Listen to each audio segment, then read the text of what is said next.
అన్నాడు. ఒరే ఇన్ని టన్నుల మేము కొంటాం మొక్కజొన్న, మేమే సేఫ్ గా డీల్ చేయలేకుండా నువ్వు ఎట్లా డీల్ చేస్తావరా అంటే మాకు ఓటేస్తే చెప్తామన్నా మేము అన్నాడు. సరేలే అని మా ఊరోళ్ళు నమ్మి టీడీపీ ఓటేసారు. చూసాం ఎట్లా కొంటాడో వీడు మొక్కజొన్న, బాగా డీల్ చేస్తా అన్నాడు. మొక్కజొన్న పంట చేతికి వచ్చింది. ఏరా ఏమో డీల్ చేస్తా అన్నామంటే మీ మాదిరిగా మాకు తలనొప్పి పెట్టుకోమరా, అందుకే మేము కొనుగోలు కేంద్రం కూడా పెట్టాము. ఇంకా మమ్మల్ని అడిగేటోడు ఎవడు?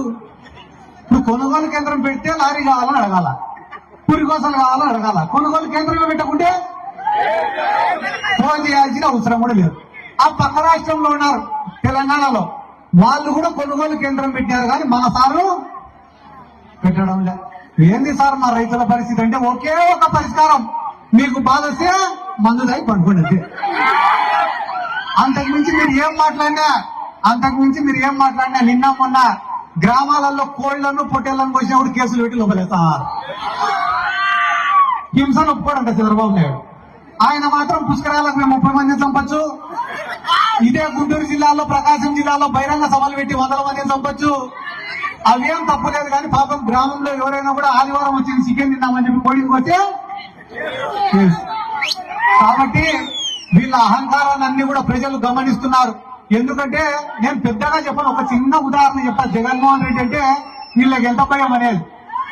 జగన్మోహన్ రెడ్డి కట్టే మెడికల్ కాలేజీలను ప్రైవేట్ వాళ్ళకి ఇస్తామన్నాడు చంద్రబాబు నాయుడు. అన్ని ఇచ్చేస్తాం ప్రైవేట్ వాళ్ళకి అన్నారు. జగన్ సార్ తప్పు సార్, ప్రభుత్వం సొమ్ము ఇవ్వకూడదు అంటే మేము ఇచ్చేస్తామన్నాడు. జగన్ సార్ ఓపిక పట్టి ఒరే టెండర్ వేసే మొగోడు ఎవడో రాన్నాడు.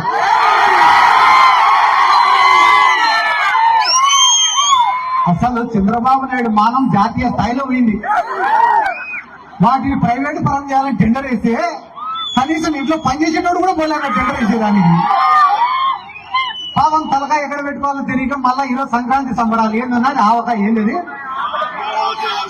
అమరావతి ఆవకాయ, లాస్ట్ కు వాళ్ళకి మిగిలేదు ఆవకాయ తొక్కే. కాబట్టి ఈ రోజు మా గ్రామాలలో కూడా కొన్ని 100 కోట్లు ఖర్చు పెట్టి జగన్మోహన్ రెడ్డి గారి నాయకత్వంలో అభివృద్ధి పనులు, సంక్షేమ పనులు చేసినాం. అన్ని చేసినా కూడా తెలుగుదేశం వాళ్ళు చేసే తప్పుడు ప్రచారాలను తిప్పి కొట్టలేక 11 సీట్లకు పడిపోయినాం. ఈ రోజు 18 నెలలు కాకముందే ప్రతి గ్రామంలో ఉండే రైతులు గాని, సామాన్యులు గాని, విద్యార్థులు గాని, మహిళలు గాని ఆయన చేసిన మంచిని గమనిస్తున్నారు. రే సంక్రాంతి వచ్చింది, జగన్మోహన్ రెడ్డి ఉండింటే మన అందరి అకౌంట్లలో కూడా డబ్బులు ఉన్నాయి కదరా, ఈ రోజు అందరి అకౌంట్లు కూడా ఖాళీగా పడి ఉన్నాయంటే దానికి కారణం ఈ చంద్రబాబు నాయుడే కదరా అని చెప్పి బాధపడుతున్నారు.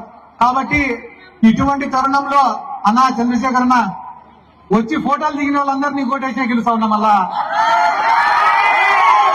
వైఎస్ఆర్ కాంగ్రెస్ పార్టీకి 11 సీట్లు వచ్చినప్పుడే నిన్న 5,000 ఓట్లతో గెలిపించినారు. రానున్న ఎన్నికల్లో రిజల్ట్ ఎట్టుంటది అనేది అనవసరం. వైఎస్ఆర్ కాంగ్రెస్ పార్టీ బీఫామ్ తీసుకునే రోజు నీ గెలుపు డిక్లేర్ అయిపోయినట్టనే. నువ్వు బీఫామ్ తీసుకొని టపాసులు రాసుకుంటే పోవచ్చు ఇంటికి. సరే మీరు ఎమ్మెల్యే అయినాక అన్న ఏమో నువ్వు కూడా పైన చూస్తాను అంటే ఎమ్మెల్యే కన్నా పెద్దది, మమ్మల్ని మర్చిపోకన్నా నువ్వు.